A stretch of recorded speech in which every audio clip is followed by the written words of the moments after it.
বিষয়টা আমাদের জন্য ভীষণ সারপ্রাইজিং ছিল। আমরা আসলে কেউ ভাবতেই পারিনি এই অসময়ে ক্লাসরুমে বসে এত মজাদার একটা আম ভর্তা খেতে পারবো।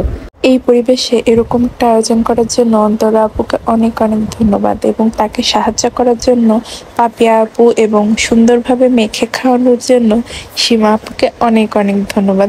আসলে যদি কেউ কখনো ভালোবেসে কোনো কিছু দেয় বা কোনো কিছু খাওয়ায় বা আপনার জন্য কোনো কিছু করে, তাকে ধন্যবাদ দেওয়া মানে তাকে ছোট করা। তাই ধন্যবাদটা তুলে নিলাম। ধন্যবাদ দিয়ে ছোট করব না, তবে মাঝে মাঝে এরকম ছোটখাটো আয়োজন কিন্তু ভালোই লাগে, তাই না? আমের সিজন কিন্তু এখন শেষের দিকে, তবে অনেকের বাড়িতে 12 মাসে আম থাকে। এছাড়া আশ্বিন মাসেও কিছু আম পাওয়া যায়। এসব ভর্তা কিংবা আম মাখা এই ধরনের খাবারগুলো সবাই মিলে একসাথে খাওয়ার যে কি মজা, সেটা আসলে একা একা খেয়ে অনুভব করা যায় না। বাসায় আসলে এভাবে মেখে একা একা আম মাখা খেতে একদমই ভালো লাগে না। মনে হয় যে 2, 4, 5 জন যদি একসাথে বসে ভাগাভাগি করে খাওয়া যায়, এটাই বেশি আনন্দের। টক জাতীয় আমগুলো যদি একটু বেশি ঝাল দিয়ে সাথে একটু চিনি, লবণ, ধনিয়া গুঁড়া, কাসুন্দি দিয়ে ভালো মতো মাখা যায়, এটা কিন্তু খেতে বেশ লাগে। মিষ্টি আমও ভালো লাগে, তবে টক আমের আলাদা একটা স্বাদ আছে। এই আমটাও একটু টক টক ছিল, খেতে ভীষণ ভালো ছিল।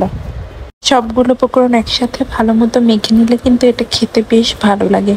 তবে যাদের হাতে জ্বালা পোড়া করে, মরিচ সহ্য করতে পারে না, তাদের এভাবে না মাখাই ভালো। বাসা থেকে সবকিছু একবারে রেডি করে নিয়ে আসা হয়েছিল, আমরা শুধু এখানে এনে মেখে খেয়েছি।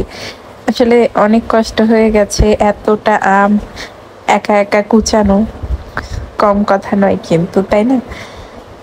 তো ভালো মতো মেখে তো পরিবেশন করছে এবার। আমাদের সাথে কিন্তু স্যারেরাও ছিলেন, সবাই একসাথে খেয়েছি। এভাবে আম মাখা দেখে আপনাদের জিভে জল আসছে না? টক জাতীয় খাবার দেখে জিভে জল কেন আসে জানেন? খাবার টক হয় জৈব অ্যাসিডের উপস্থিতিতে। যেহেতু জিহ্বা আগে থেকে এর স্বাদ সম্পর্কে অবগত থাকে, তাই টক খাবার দেখলেই আমাদের মস্তিষ্কের অনিয়ন্ত্রণযোগ্য অংশের মাঝে উত্তেজনা সৃষ্টি করে। ফলে টক জাতীয় খাবার দেখলেই তা আমাদের স্যালিভা সেক্রেশন বাড়ায়, যা লালাগ্রন্থিকে লালাক্ষরণ করার নির্দেশ দেয়। তাই জিভে জল আসে। আম মাখানোর পরে শেষে যে ঝোলটা থাকে, সেটাও কিন্তু খেতে ভীষণ ভালো লাগে, তাই না?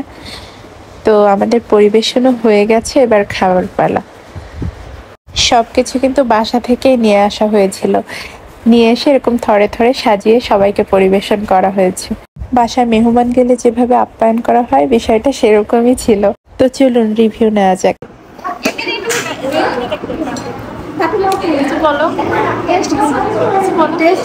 দেখতে অনেক মজা লাগতেছে, আশা করি খেতেও মজা। ওই যে একটা কথা আছে না, যা দেখতে ভালো তা নাকি খেতেও ভালো। কথাটার সাথে আমি পুরোপুরি একমত না হলেও এখন কিন্তু একমত। আর একটা রিভিউ নেওয়া যাক। সিরিয়াসলি অসাধারণ টেস্ট।